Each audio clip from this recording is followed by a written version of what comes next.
প্রবাস মানে কিরকম কিরকম লাগে থাকতে আর কি? প্রবাসটা আসলে ভাই কেউ সুখ করে আসে না, হ্যাঁ কেউ এখানে ঘোরার জন্য আসে না, সবাই পরিশ্রম করে এবং সবার একটা লক্ষ্য থাকে, লক্ষ্য উদ্দেশ্য থাকে, ভালো কিছু করবে, এই জন্য প্রবাসে আসা। আলহামদুলিল্লাহ, যে পরিশ্রম করতে পারে আমি বলবো তাকে প্রবাসে আসার জন্য। প্রবাসে আসলে ইনশাআল্লাহ সে সেটেল হবে, তার পরবর্তী জীবন আলহামদুলিল্লাহ ভালোই কাটবে। আসসালামু আলাইকুম বন্ধুরা, আপনারা কেমন আছেন? আশা করি সবাই ভালো আছেন। তো যাই হোক, আমি নামাজ পড়ে আসার সময় একটা প্রবাসী ভাইয়ের সঙ্গে দেখা হলো। যে ভাইয়ের সঙ্গে আমরা কিছু কথা বলবো, যে ভাই কি কাজ করে, এখানে কি কি সমাচার, কত টাকা স্যালারি পায়, মানে কিরকম এর কাজগুলো, সে বিষয়ে মানে অল্প কথা বলবো আমরা ভাইয়ের সঙ্গে। তা আসেন ভাইয়ের সঙ্গে অল্প কথা বলি। আসসালামু আলাইকুম ভাই। ওয়ালাইকুম আসসালাম। আসসালামু আলাইকুম ভাই। ভালো আছেন? আলহামদুলিল্লাহ। তাই আপনার দেশের বাড়ি কোথায় ভাই?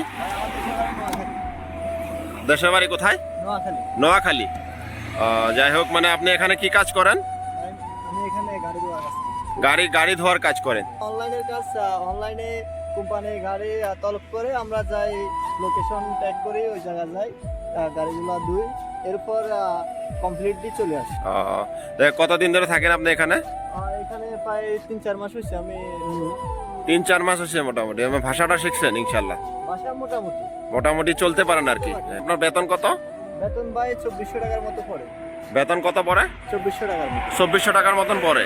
খুব ভালো, বেতনটা খুব সুন্দর, মানে ভালোই, মানে মোটামুটি ভালো একটা ইনকাম হয় আপনার আর কি। এটা ভাই অনেক ভালো, এটা আমাদের দেশের টাকা হিসাব করলে অনেক। দেশের টাকা মোটামুটি কত হয়? দেশের টাকা প্রায় 80,000 টাকা। মাশাআল্লাহ মাশাআল্লাহ, খুব সুন্দর ভাই, খুব সুন্দর। যাই হোক, আপনি ভালো একটা কাজে এসেছেন। আপনার ঘরের, আপনার নিজের স্বপ্ন পূরণ করেন, আপনার বাবা মার স্বপ্ন পূরণ করেন। ইনশাল্লাহ আপনার বাবা মাকে খুশি রাখবেন, সবার আপনার ফ্যামিলিকে খুশি রাখবেন। যাই হোক, ভাইয়ের মাধ্যমে একটা মেসেজ দিতে যাচ্ছি আমি আপনাদেরকে ভাই বন্ধুরা, মানে ভাইয়ের মতো দেখেন, ভাইয়ের মতো আপনারাও দেশে, মানে ধরেন যারা মানে আমাদের গরিব ভাইরা আছেন, তারাও ভাইয়ের মতন আপনারা ইনশাল্লাহ এসে বিদেশে কাজ করতে পারেন, প্রবাসে কাজ করতে পারেন। যাই হোক, প্রবাসের বিষয়ে আপনি একটু কিছু বলতেন, মানে ভালো হতো আর কি। প্রবাস মানে কিরকম কিরকম লাগে থাকতে আর কি? প্রবাসটা আসলে ভাই কেউ সুখ করে আসে না, হ্যাঁ কেউ এখানে ঘোরার জন্য আসে না, সবাই পরিশ্রম করে এবং সবার একটা লক্ষ্য থাকে, লক্ষ্য উদ্দেশ্য থাকে, ভালো কিছু করবে, এই জন্য প্রবাসে আসা। আলহামদুলিল্লাহ, যে পরিশ্রম করতে পারে আমি বলবো তাকে প্রবাসে আসার জন্য। প্রবাসে আসলে ইনশাআল্লাহ সে সেটেল হবে, তার পরবর্তী জীবন আলহামদুলিল্লাহ ভালোই যাবে।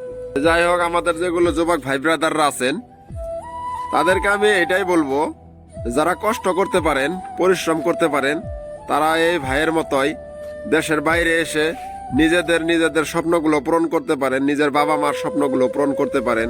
নিজের স্বপ্নগুলো পূরণ করতে অনেক কষ্ট হয় ভাই, অনেক পরিশ্রম করতে হয়। যারা পরিশ্রম করতে পারেন তারা ইনশাল্লাহ এই ভাইয়ের মতোই দেশের বাইরে এসে নিজেদের স্বপ্নগুলো পূরণ করতে পারেন।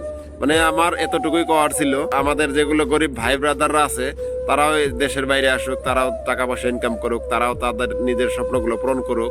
যাই হোক, মাশাল্লাহ, ভাইয়ের সঙ্গে কথা বলে খুব সুন্দর, ভালো লাগলো আর কি। ইনশাল্লাহ ভাইয়ের জন্য দোয়া করবেন আপনারা, ইনশাল্লাহ সবাই দোয়া করবেন ভাইয়ের জন্য। বেশি সবার জন্য দোয়া রইল, সবাই একটু দোয়া করবেন ইনশাআল্লাহ, যাতে সুস্থভাবে কাজটা করতে পারি। তো যাই হোক বন্ধুরা, প্রবাসী ভাইয়ের জন্য একটা লাইক, শেয়ার, সাবস্ক্রাইব করে দিবেন ইনশাআল্লাহ।